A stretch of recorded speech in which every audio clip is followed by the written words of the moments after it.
बहुत सारे बात चाहते थे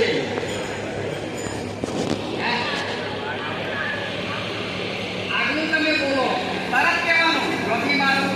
સ્ત્રી લખ્યું એવી વાત છે શું વાત હતી લખી એમાં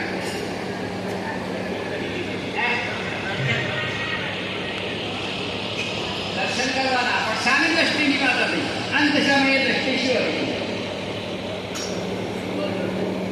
સુવર્ણ દ્રષ્ટિ ઉત્તમ દ્રષ્ટિ શામાં છે ગીતામાં છે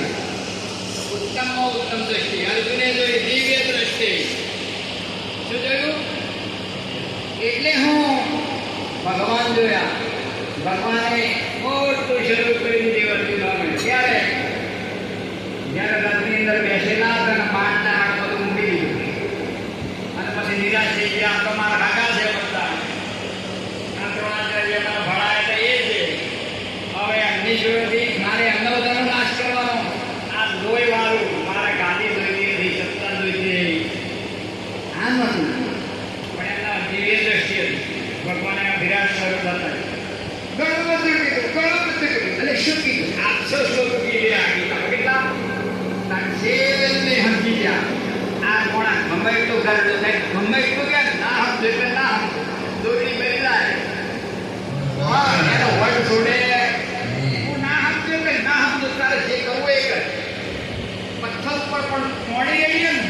તો સમજી જાય એટલે કે સતત સત્સંગમાં માર હોય જાય એનો ઓટોમેટિક 800 શ્લોકો કયા તારે છેલ્લા શ્લોકમાં કહ્યું બોલ્યું શું કરીશે વચમ તવ એમ કહેશો એનો દુનિયાની અંદર બધાને માલા રહેવું હોય ને તો સંતો ડિગ્રી બતાવે ઉચ્ચમાં ઊંચી જેમ કમ ડિગ્રી કઈ ડિગ્રી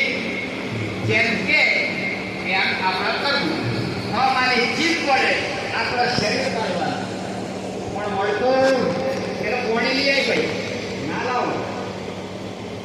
જે કામ કરવાનું હોય અને એક સેકન્ડ પણ જો લેટ કરવામાં આવે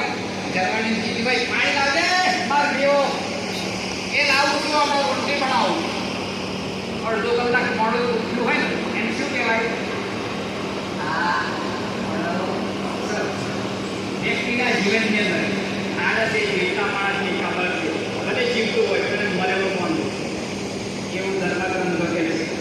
પછી બીજી દ્રષ્ટિ આપણે એવી દ્રષ્ટિ છે ને કે કોઈની સામે આમ જોવાનું કે તરત ભોગ લાગી જાય તમને બધાને ખબર છે હોળી આવે કોઈનો અભો આવેલી એક જ વખત નજર પડશે એ રોગનું નામ છે અખિયા મીના શું છે